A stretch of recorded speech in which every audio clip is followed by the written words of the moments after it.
The space race was a multi-decade competition between the United States and the Soviet Union. During the mid-1900s, both superpowers would achieve immense advancements in their space programs. But with great victory came great sacrifice.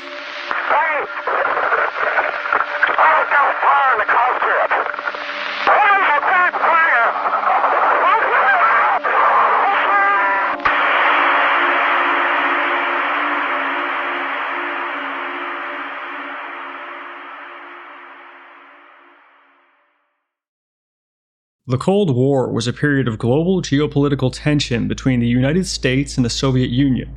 It began in 1947, 2 years after the end of World War II, and would last until the fall of the Soviet Union in 1991. During this time of unease, where both fought for worldwide ideological and economic influence over each other, another struggle for advancement between the two sides would take place: the space race. This was a massive competition between the Cold War rivals to be the first to achieve superior spaceflight capability. Although the events that led to the space race began in 1947, they had to focus on other tasks first before they could truly begin. It all started due to safety concerns regarding the ballistic missile-based nuclear arms race between the two nations. The technological advantages that would be demonstrated by these achievements were seen as vital for national security, particularly due to the relation these milestones had with improvements to intercontinental ballistic missiles and satellite reconnaissance. This struggle for rapid advancement wasn't viewed as an option. For the two superpowers and the allies involved, it was seen as mandatory for the safety of their future livelihood. They couldn't allow the other to have that much of an advantage over them. Although Germans, Americans, and Soviets experimented with small liquid-fueled rockets before World War II, if any one of the superpowers wanted to consider launching satellites and humans into space, they'd first have to work on developing larger ballistic missiles. Thankfully for them, Germany had already done most of the groundwork years earlier. The V-2 rocket, or Vengeance Weapon 2, was the world's first long-range guided ballistic missile, created in World War II by Nazi Germany, and designed specifically for retaliation, a direct response to the bombings on German cities. The V-2 rocket was ahead of its time.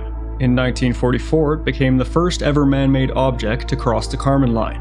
The Kármán line is the term used to define the edge of space. After the war had ended, both the US and the USSR obtained German rocket development assets. With both sides now having access to better technology, they used this to leverage and accelerate their own missile programs. Before the space race would be possible, the missile race had to begin.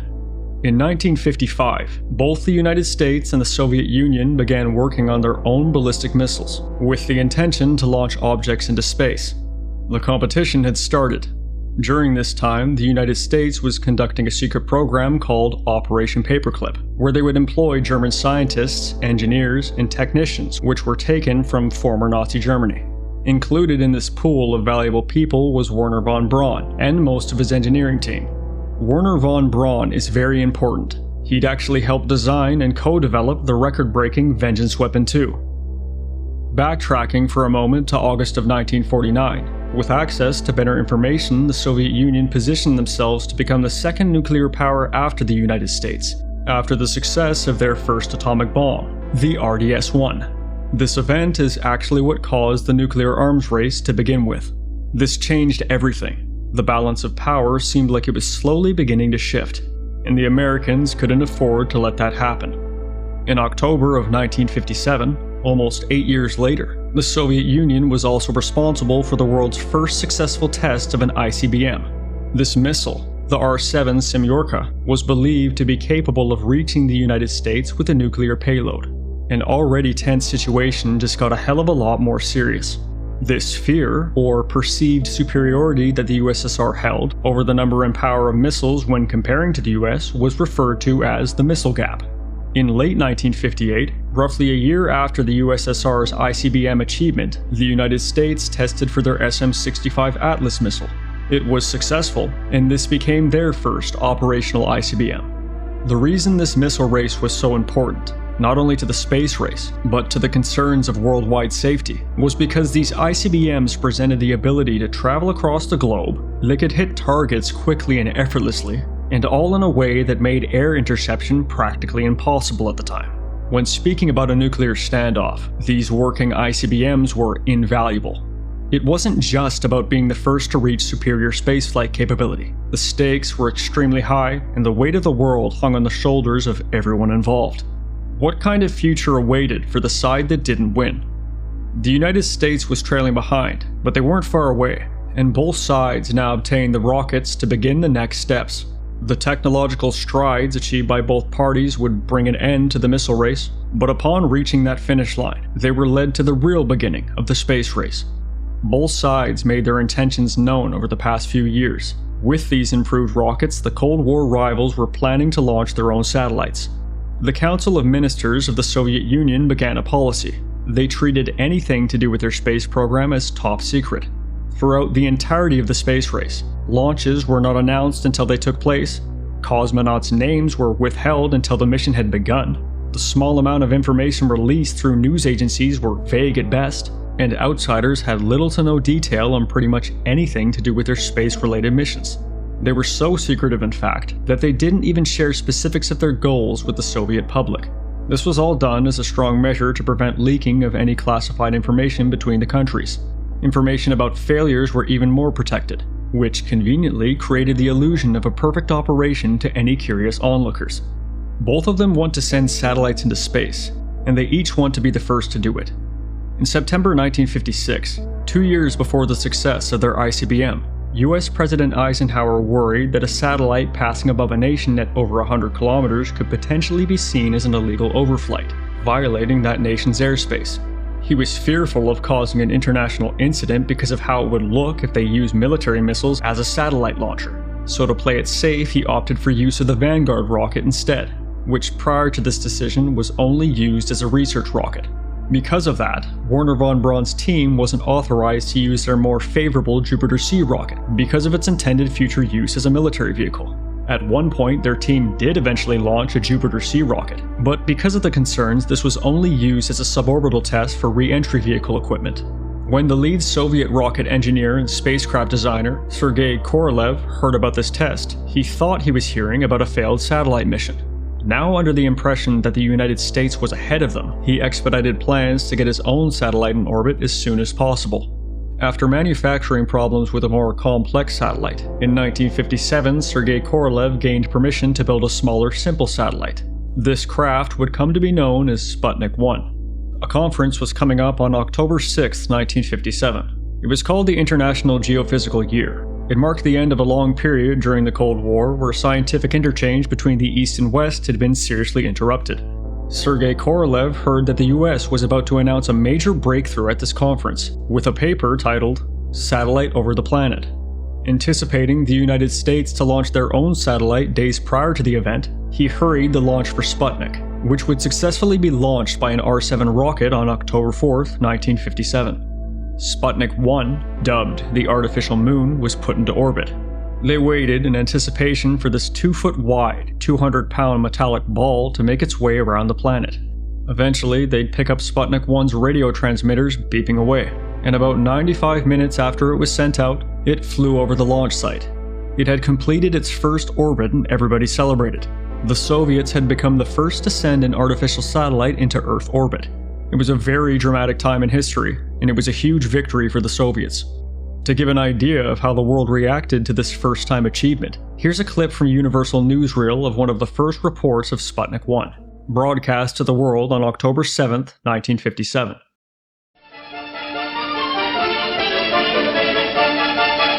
Today, a new moon is in the sky, a 23-inch metal sphere placed in orbit by a Russian rocket. Here an artist's conception of how the feat was accomplished. A 3-stage rocket. Number 1, the booster in the class of an intercontinental missile. Its weight estimated at 50 tons. The smaller second stage took over at 5,000 miles an hour and carried on to the highest point reached. 500 miles up, the artificial moon is boosted to a speed counterbalancing the pull of gravity and released. You are hearing the actual signals transmitted by the Earth-circling satellite. One of the great scientific feats of the age. Only a month later, the Soviets would send Sputnik 2 into space. This satellite would put the first animal into orbit as a test before sending the first humans. This was a dog named Laika. Sadly, she wouldn't return alive. She died from stress and overheating because the AC on board had failed. though she wouldn't have returned anyway regardless, because they lacked the technology to bring her back, but sent her up anyway. Many years prior, on June 14, 1949, the United States sent the first mammal into suborbital space, a rhesus monkey named Albert II. He died on impact due to a parachute malfunction. After news of the Sputnik 2, the CIA was absolutely astonished at the USSR's obvious lead in rocket technology. In a classified report, they spoke of the Sputnik 2 event as a stupendous scientific achievement. Through miscalculation, they'd assumed that they must have been using three-stage rockets and had somehow achieved a thrust exceeding 1,000 tons. With this misinformation, they concluded that the USSR had likely perfected an intercontinental ballistic missile capable of targeting any location. This Soviet success raised massive concerns for the United States and its public. Economist Bernard Baruch captured this feeling best. He wrote in an open letter titled "The Lessons of Defeat" to the New York Herald Tribune. While we devote our industrial and technological power to producing new model automobiles and more gadgets, the Soviet Union is conquering space. It is Russia, not the United States, who has had the imagination to hitch its wagon to the stars and the skill to reach for the moon and all but grasp it. America is worried. It should be. Feeling the pressure building, President Eisenhower ordered for Project Vanguard to launch much sooner than originally planned. On December 6, 1957, Project Vanguard's launch would take place. It was a complete failure, exploding only seconds after launch, and quickly becoming an international joke. The satellite appeared in newspapers under comically mocking names like Flopnik, Staputnik, Kaputnik, and Dudnik. On January 31, 1958, nearly 4 months after Sputnik 1's success, Wernher von Braun and the United States successfully launched its first satellite, the Explorer 1. The United States, although falling behind, had finally achieved their first victory. On March 5th, Explorer 2 failed to reach orbit. The spacecraft re-entered the atmosphere, falling into the Atlantic Ocean. March 26, 1958, the Explorer 3 satellite was successful. The United States was catching up, and considering the task at hand, they were doing it fast. On April 2, 1958, due to concerns of the Soviets leading the space race with Sputnik 1, President Eisenhower recommended to the US Congress that a civilian agency be created to direct non-military space activities. The main reason they were so behind was because of Eisenhower's limitations. That is, being slowed down by the fear of using military rockets and causing an international incident. Soon though, with his proposal, that would cease to be a problem ever again. Congress responded to his concerns by passing the National Aeronautics and Space Act, and Eisenhower signed this into law on July 29, 1958. This law turned the National Advisory Committee on Aeronautics into the National Aeronautics and Space Administration. That was when this new administration took its first breath. NASA was born. Great progress was being made by both sides, and the creation of the first lunar probes would come to life. In 1958, Sergei Korolev upgraded the R-7 rocket, the same one that sent Sputnik 1 into orbit, so that it would be able to carry an 880-pound payload to the moon. This would mark the beginning of the Luna program. That same year, 3 launches of Luna E-1 class impactor probes would fail. These were kept secret and weren't assigned a public number. The 4th attempt, publicly named Luna 1, had a successful launch in January 1959. And although its trajectory looked promising, it missed the moon entirely. A 5th attempt was made on June 18th but failed at launch. This wasn't assigned a name either. Luna 2 successfully impacted the moon on September 14th, and Luna 3 would fly by the moon, sending back the first ever pictures of its far side on October 7th. The Luna program accomplished many more firsts in space exploration, including first flyby of the moon, first impact of the moon, and first photos of the far side of the moon. No matter what the United States did, regardless of some of the advantages they had, it seemed as if the Soviets were always the first to get there. The United States embarked on their own plans with the Pioneer program, but in the beginning they faced similar issues with their probes like the USSR did. Pioneer 0 was launched by a Thor missile on August 17, 1958. It had failed. There was an explosion in the first stage of the booster.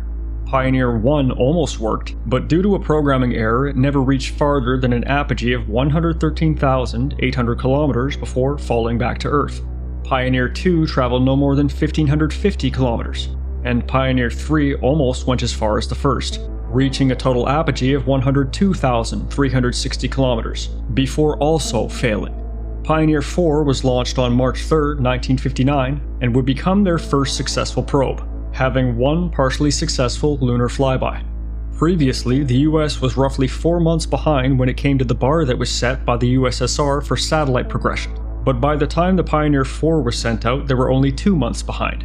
They felt immense pressure to improve, and although they were progressing fast, it just wasn't quick enough. To add to the pressure, American mission failures were open to the public, whereas Soviet failures were completely secret.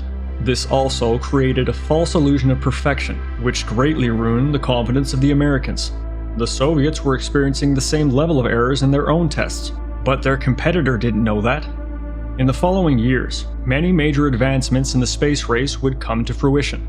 Between 1961 and 1968, we'd see the first robotic explorations of other planets like Venus and Mars by both parties, robotic landings on the moon, and the first men would be sent to space as well. During what would come to be known as the Vostok program, the Soviets designed their first human space capsule using the same body as their Zenit spy satellite. Because of this, it forced them to keep the true appearance secret until the mission was over. The Vostok 1 descent module looked like a sphere and weighed about 10,400 pounds with its biconic instrument module attached. On April 12, 1961, the USSR launched the Vostok 1 with Yuri Gagarin into a single 108-minute orbit around the Earth. It was flown in automatic mode since doctors had no idea what would happen to a human in space yet, but he had the code to override for manual control in case of an emergency. Due to the way it was designed, the capsule would have a very rough landing, so he'd have to eject at about 23,000 feet and parachute down separately so as to avoid serious injury. It was a huge success. He became a national hero of the Soviet Union and their allies, and to top it off, he became a worldwide celebrity. They dubbed him to be the first cosmonaut, roughly translated from Russian and Greek as Sailor of the Universe. Up to that point, the only celebration that was larger than this was that of the 1945 Moscow Victory Parade after World War II.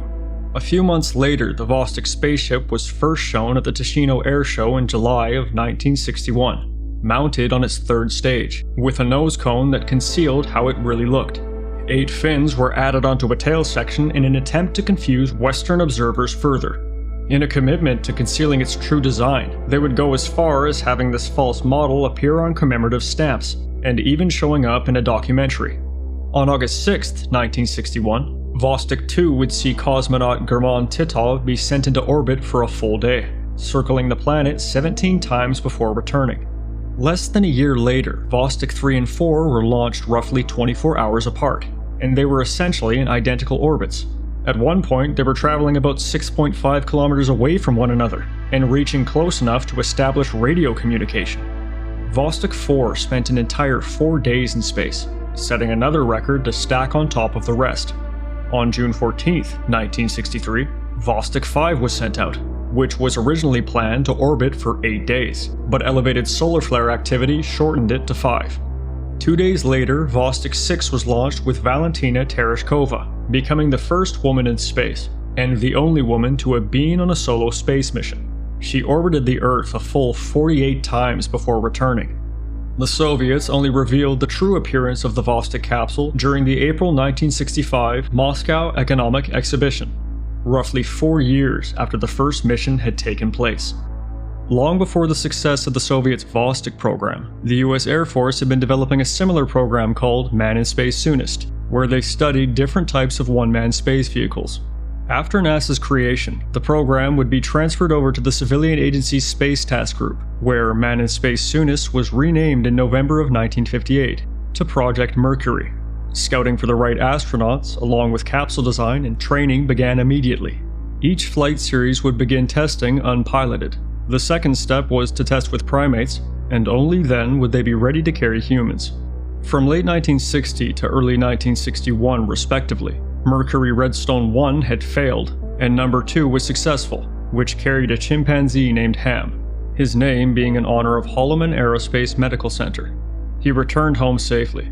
Roughly 3 weeks after the Soviets' first cosmonaut was sent to space, the US would send what they would call their first astronaut. This word derives from the Greek for star sailor.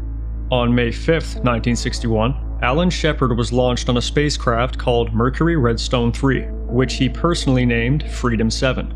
He became the first American in space, and although he didn't achieve orbit like the first cosmonaut did, he was the first to operate his spacecraft manually. His mission was a 15-minute suborbital flight where he would demonstrate his tolerance to the high G-forces of launch and atmospheric re-entry.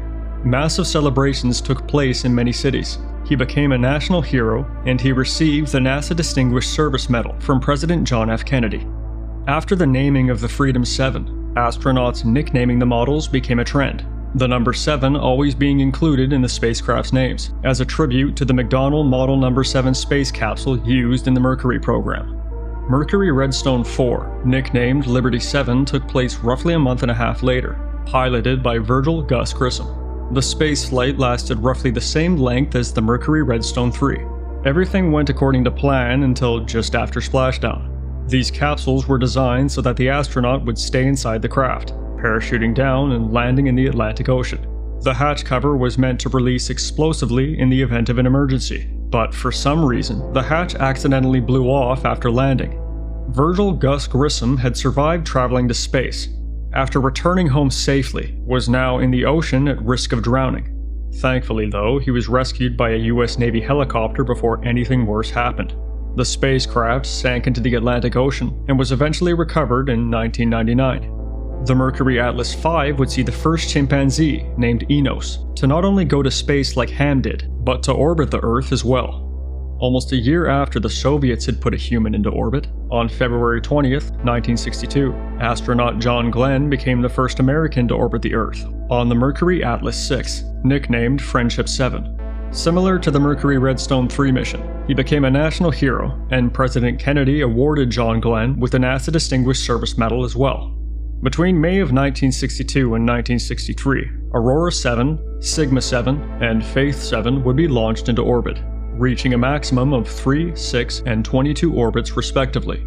NASA initially intended for one more mission from this program, but realizing it wouldn't beat the Soviets' record, there'd be no point, so they decided to focus on committing to other projects. Before the success of the Soviets' Vostok 1, originally John F. Kennedy's support for America's piloted space program was practically non-existent. Back in March of 1961, when NASA Administrator James E. Webb submitted a budget request to fund a moon landing before 1970, Kennedy rejected it because it was too expensive. He would eventually have to change his mind though. Kennedy began to sense the humiliation and fear the public was feeling over the Soviet lead. And around this time, the Bay of Pigs invasion had also failed. So, feeling the mounting pressure piling up, and desperately looking for something to save political face, on April 20th, 1961, he sent a memo to Vice President Lyndon B. Johnson, asking him to look into programs that could offer NASA a chance at catching up. The two options they were looking into were either to construct an Earth orbital space station, or a crewed landing on the moon. After they consulted with Wernher von Braun about the estimated differences between US and Soviet rocket capabilities, they decided that the crewed moon landing would be the best achievable option. At least one where they felt like they had a fighting chance of winning. This plan is what eventually led to the creation of the Apollo program. And to show how serious he was, on May 25th, he asked for congressional support in a Cold War speech titled, "Special Message on Urgent National Needs." To really paint a picture of what the world was feeling back then, here's a few important highlights from his speech. These are extraordinary times, and we face an extraordinary challenge. Our strength, as well as our convictions, have imposed upon this nation the role of leader in freedom's cause. If we are to win the battle that is now going on around the world between freedom and tyranny, the dramatic achievements in space which occurred in recent weeks should have made clear to us all, as did the Sputnik in 1957, the impact of this adventure on the minds of men everywhere, who are attempting to make a determination of which road they should take. Now it is time to take longer strides.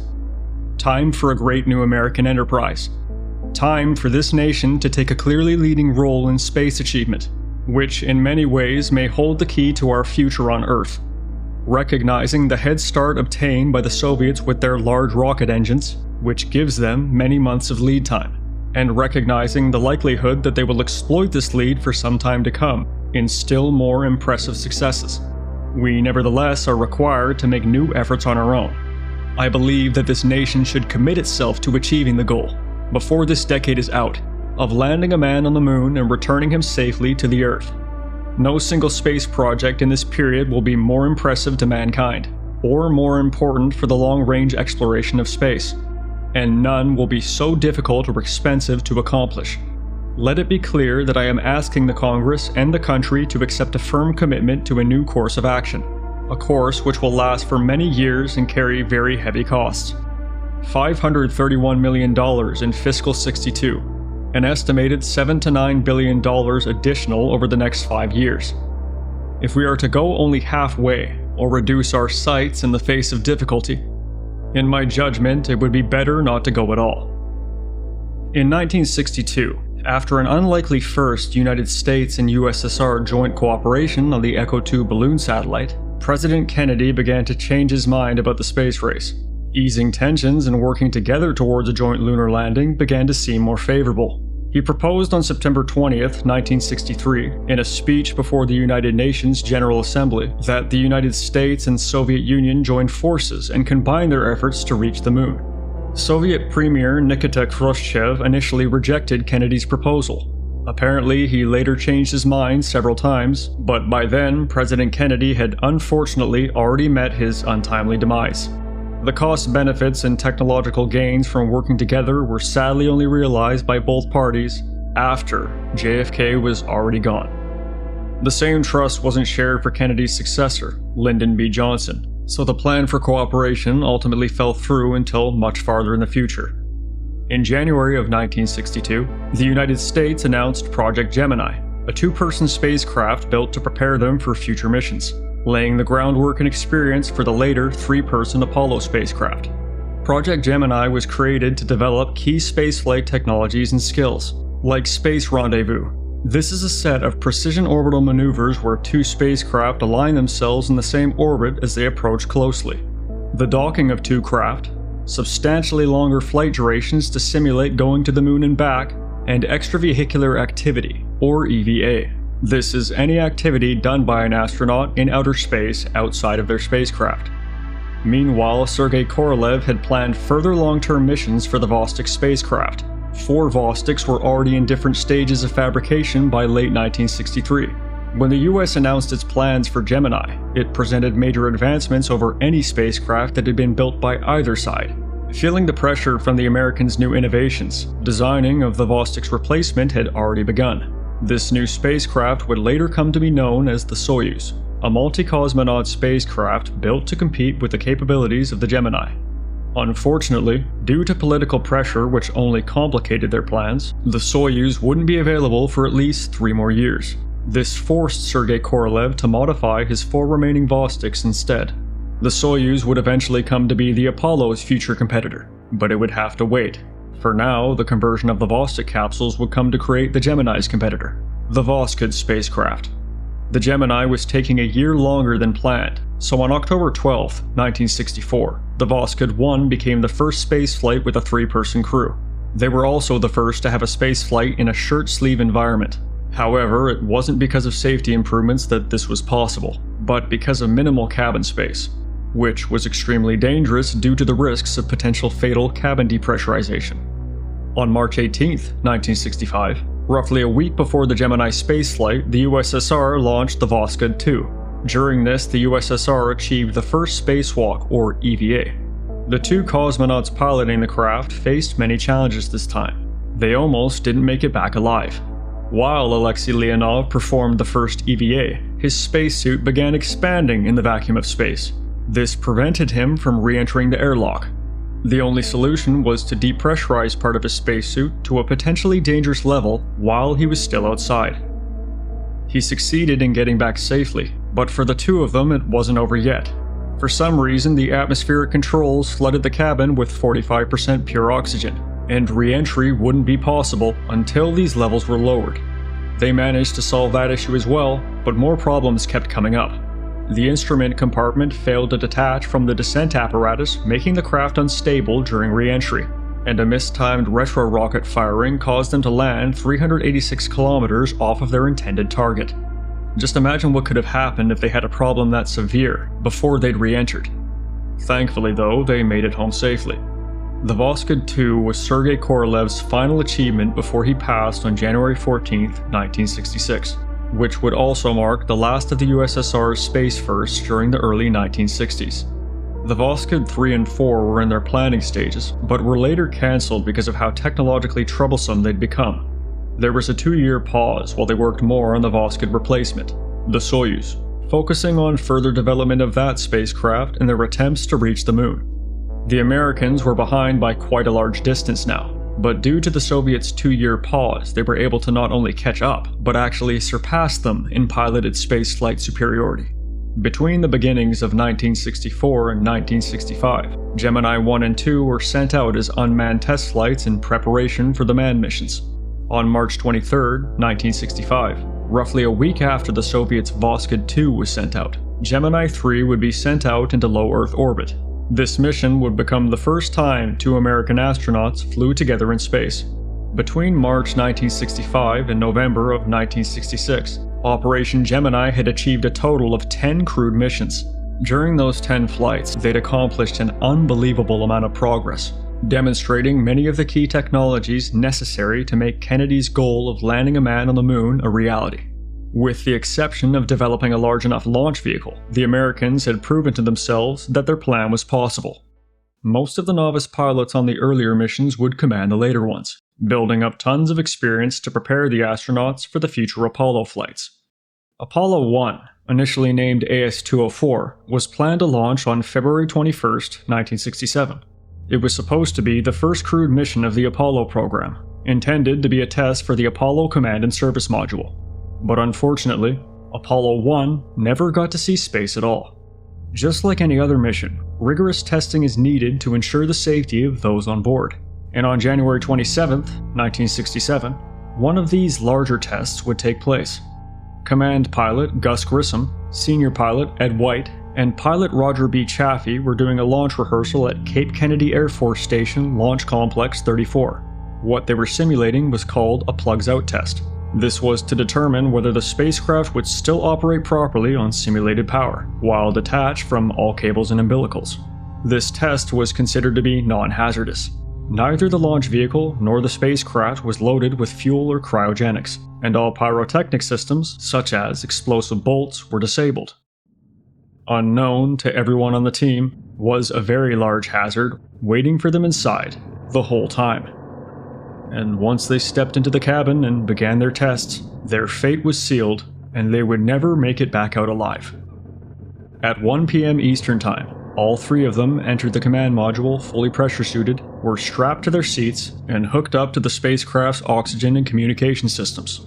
Upon being hooked up, Grissom immediately noticed a sour buttermilk smell circulating throughout his suit. Everything was put on hold while air samples were taken, but no cause could be found, so the countdown resumed at 2:42 p.m. 3 minutes after they restarted, the hatch installation began. The hatch consisted of 3 layers: a removable inner hatch which stayed inside the cabin, a hinged outer hatch which acted as part of the heat shield, and an outer hatch cover similar to a secondary heat shield, for launch and launch abort. After the hatches were sealed, the air in the cabin was replaced with pure oxygen at 16.7 psi. This was 2 psi higher than atmospheric pressure. By 5:40 p.m., issues with communication equipment put the simulation on hold once again. But by 6:30 p.m., everything was ready to go. The countdown now on hold for T-minus 10 minutes. The crew members used this extra time to run through their checklist again when something odd happened to their electrical systems. There was a momentary increase in AC bus 2 voltage. 9 seconds later, at 6:31 p.m., this happened. Now we gotta get the moon. We can't talk between 2 or 3 buildings. Hey! Oh, don't fire in the call strip!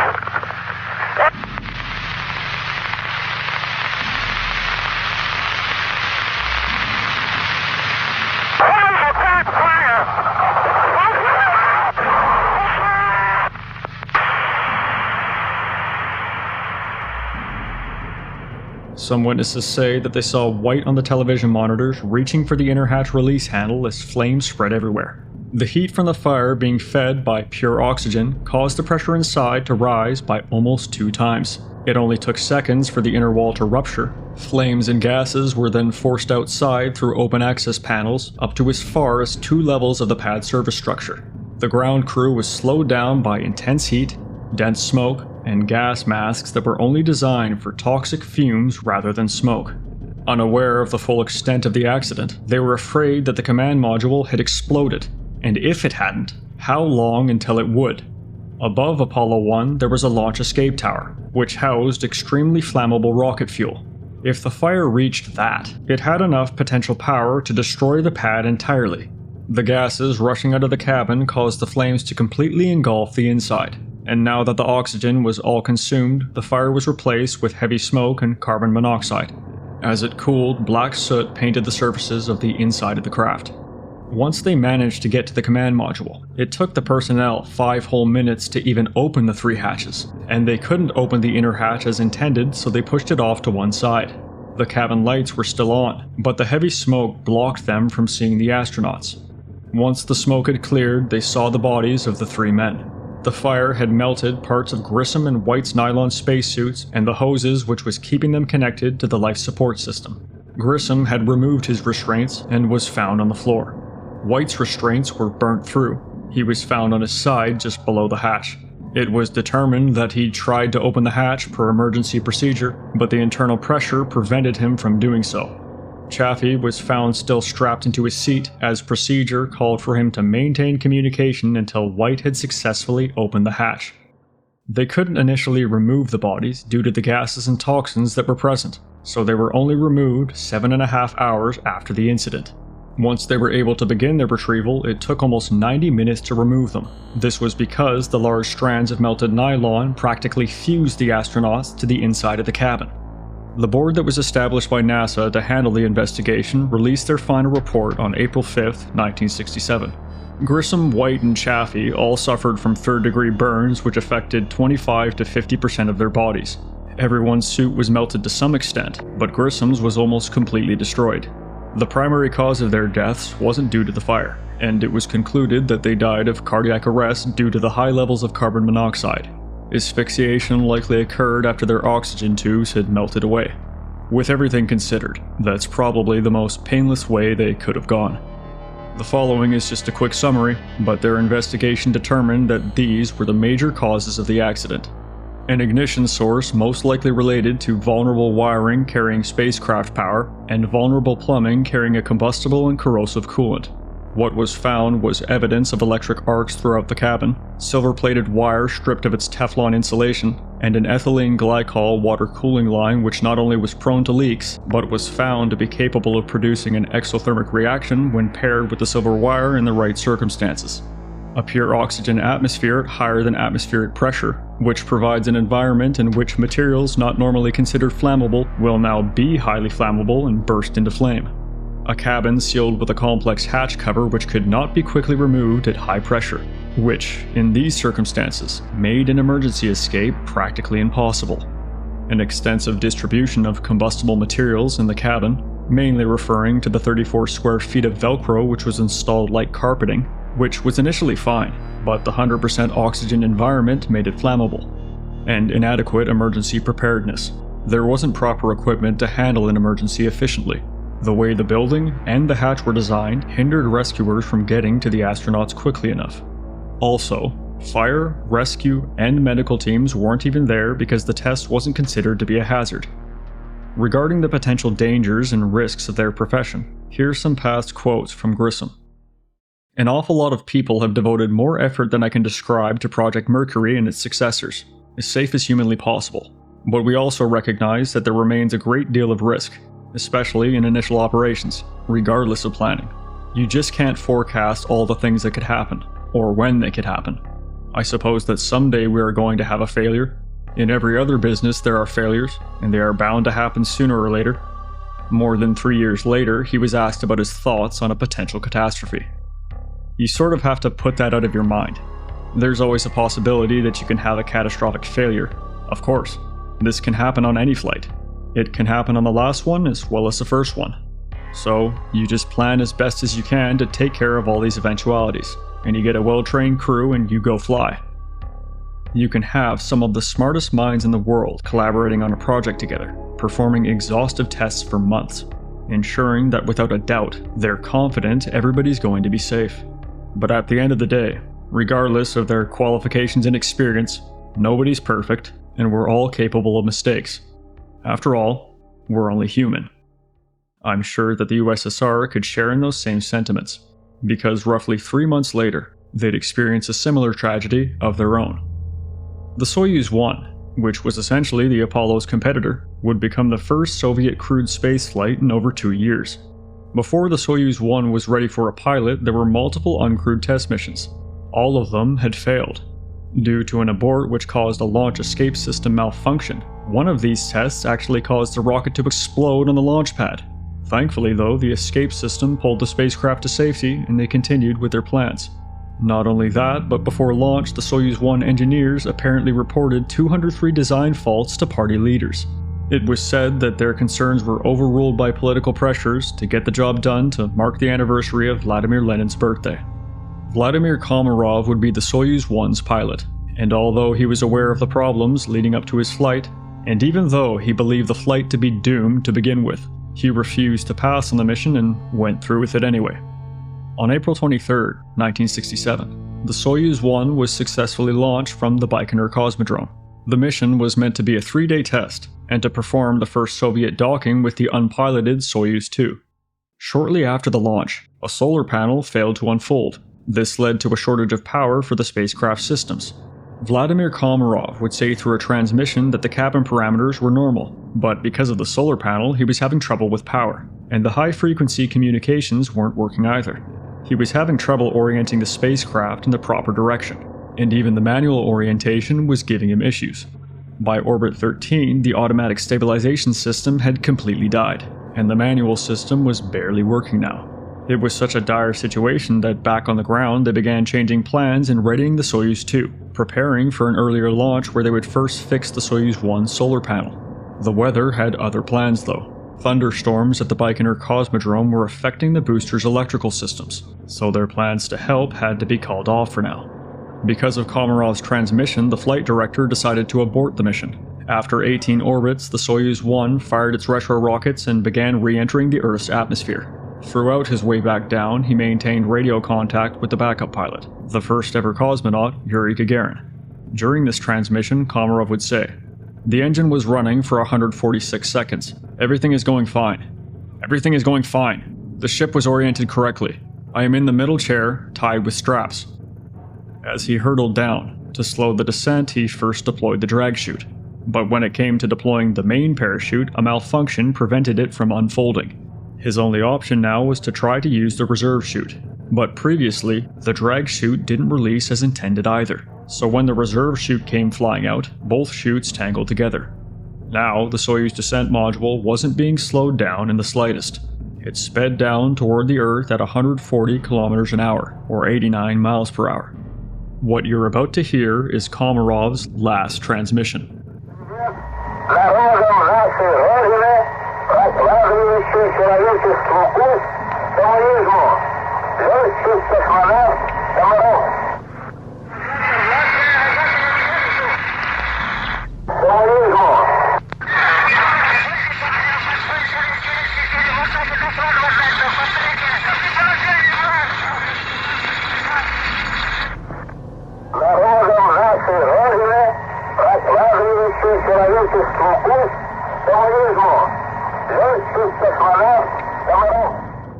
His craft hit the ground like a lightning bolt. Looking through the window of the rescue helicopter, the descent module was found on its side with the parachute blanketing the ground on fire. The retro rockets, which were supposed to activate before landing to slow the craft, started firing off by themselves. By the time they could get to the wreck, the descent module was in flames. Streams of molten metal dripped from the exterior, and black smoke filled the air all around. The bottom of the capsule was completely burned through. There wasn't a single chance he was still alive. They called for extra help and tried to put out the fire with extinguishers, but that didn't work, so they started shoveling dirt on top of it. Then the craft eventually collapsed into a pile of debris, and once the fire had subsided, the rescuers dug through the burnt pile of rubble where they would find Komarov's body strapped into the center seat. What was left of him was just a small mound of clothes and flesh merged together. Doctors would later say that he died due to multiple blunt force injuries. Although it's completely horrific, either way you look at it least the impact got to him before the fire had a chance to. It would take some time, but eventually both programs would recover from their catastrophes. The United States fixed the fatal flaws that caused the fire by creating a safer version of the Block II command module. Following these improvements, during late 1967 and early 1968, they proceeded with the unpiloted test launches of the Saturn V launch vehicle, where they would succeed with the Apollo 4, 5, and 6 missions. The numbering of these missions began at number 4. These tests not only qualified the Saturn V rocket for crewed missions, but also confirmed that the lunar module systems were working as planned. Apollo 1's original mission was to check out the Apollo Command and Service module in Earth's orbit. This was accomplished by Grissom's backup crew on Apollo 7. Launched on October 11, 1968, Apollo 7 was an 11-day mission that went almost flawlessly. It seemed as if the Americans were finally back in business. The Soviet Union fixed the parachute and control issues with the Soyuz, and the next piloted mission, the Soyuz 3, was launched on October 26, 1968. The goal of this flight was to achieve the mission Komarov wasn't able to rendezvous and dock with the unpiloted Soyuz 2, but due to a piloting error, it wasn't possible. For the sake of context, let's imagine for a second an alternate reality where the Soyuz 3 mission was successful. If you were to compare this date to the time that Apollo 7 was launched, it would seem like they were only a couple weeks behind. Except the United States achieved their first space rendezvous roughly 3 years prior on the Gemini 6. Their situation was bad enough, and that's only if the Soyuz 3 hadn't failed. The true reality was much worse. This was only the first of many failures to come. The Soyuz program had technically recovered, but they were struggling to make any real progress. They focused their attention on uncrewed automated test flights using a stripped-down variant of the Soyuz spacecraft. These versions were titled as Cosmos and Zond. With these tests, they aimed to eventually achieve piloted circumlunar missions. Between early 1967 and late 1970, they would conduct 16 of these tests. Unfortunately, most of them were plagued with issues, and at least 11 of them were either unsuccessful or cancelled entirely. During Zond 196B, a launch pad explosion of the rocket's second stage took the lives of 3 people. The Zond spacecrafts were just too unreliable. They were a massive problem, and they would never see any piloted circumlunar missions. Intelligence rumors led the Americans to believe that the Soviets were actually ready for a piloted Zond flight. In September 1968, Zond 5 made a successful circumlunar flight with tortoises on board. The whole time it was just an automated flight, but it scared NASA planners because voice recordings were being transmitted from the Zond 5 while on its way to the moon. It was such a good diversion that it took them several days to even figure out the mission wasn't actually piloted. It was all a facade. The Soviets just weren't as far ahead as they made themselves out to be. They were great at hiding their mistakes from the public, sure, but that still didn't change the brutal reality of how far behind they really were. On the bright side though, in mid-January 1969, the first Soviet spacecraft docking would occur between the Soyuz 4 and Soyuz 5. It was also the first ever docking of 2 crewed spacecraft, and the first transfer of crew from one space vehicle to another. They finally had a win after a mountain of failures. But all of that would come to a crashing halt. After 2 successive launch failures of the N-1 rocket, they'd be set back even farther. On July 3, 1969, after an engine shutdown, the rocket hit the pad and exploded, destroying itself and the facility around it. They needed the N-1 rocket. It's what would have allowed them to send a large enough payload to the moon to land a human and to bring them home safely. And now it was gone. Almost a month before the success of the Soyuz 4 and 5 docking, on December 21, 1968, Frank Borman, James Lovell, and William Anders became the first humans to ride the Saturn V rocket into space on Apollo 8. They were also the first to leave low Earth orbit and go to another celestial body. They entered the moon's orbit on December 24th, made 10 orbits in 20 hours, and transmitted one of the most watched TV broadcasts in history. They spoke to the world during Christmas Eve and finalized this monumental moment with a reading from the book of Genesis. I hope that all of you back on Earth can see what we mean when we say it's a really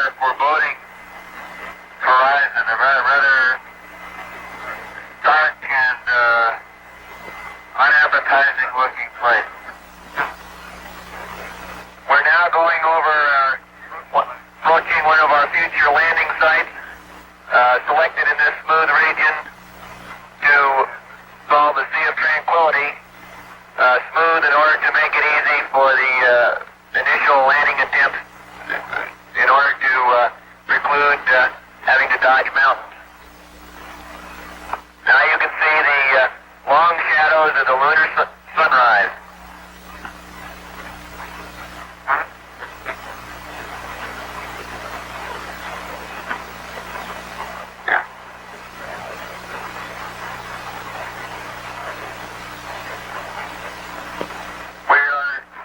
Now approaching lunar sunrise, and for all the people back on Earth, the crew of Apollo 8 has a message that we would like to send to you. In the beginning, God created the heaven and the earth, and the earth was without form and void, and darkness was upon the face of the deep. And the Spirit of God moved upon the face of the waters. And God said, "Let there be light." And there was light. And God saw the light, that it was good, and divided the light from the darkness.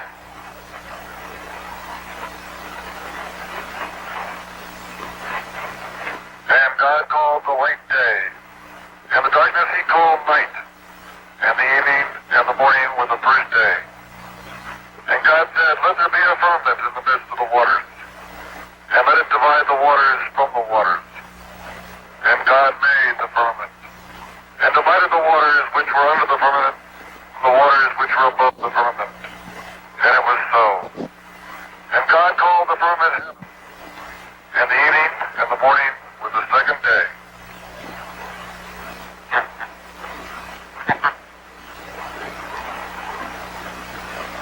And God said, "Let the waters under the heaven be gathered together into one place, and let the dry land appear." And it was so. And God called the dry land earth, and the gathering together of the waters called he seas. And God saw that it was good. And from the crew of Apollo 8, we close with good night, good luck, a Merry Christmas, and God bless all of you on the good earth.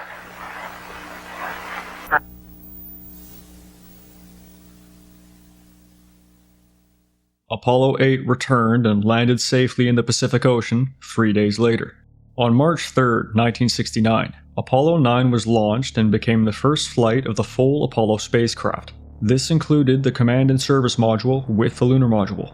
It was a 10-day, 3-man crewed mission where they would test systems and procedures critical to landing on the moon. They proved for the first time that the lunar module was fully fit for crewed spaceflight, and that they could perform practically every maneuver needed for a moon landing. The mission was a complete success. All that was left now was to ensure they were absolutely ready for this, at least within the reaches of which they could train for. Apollo 10 is where they would finally reach that confirmation. This mission was referred to as a dress rehearsal for the first moon landing. Launched on May 18, 1969, they planned to test all spacecraft components and procedures, conducting every test they possibly could to simulate what they'd perform during a real moon landing. The only things that they couldn't test for was the actual descent and landing. Everything else they'd proven they were capable of. All that was left was to make an attempt to land on the moon. It's been just over 8 years since John F. Kennedy's special message on urgent national needs to Congress, setting in motion the plans for a crewed moon landing and returning home safely before 1970. With less than half a year from their deadline to spare, they succeeded. On July 16, 1969, the Saturn V rocket lifted off from Kennedy Space Center Launch Complex 39 in Florida, carrying Apollo 11 and the 3 astronauts inside: Commander Neil Armstrong, Command Module Pilot Michael Collins, and Lunar Module Pilot Edwin Buzz Aldrin. Reaching the moon took about 3 days to complete. Their goal was to land in a section dubbed the Sea of Tranquility. This title exists because early astronomers mistook these dark spots for actual seas. Once they achieved orbit, Collins would stay in the command and service module titled Columbia, and Armstrong and Aldrin transferred into the lunar module named Eagle, where they'd begin their descent. Shortly after, they were met with alarms from an overloaded computer, but thankfully it was just due to an antenna switch left in the wrong position and nothing serious.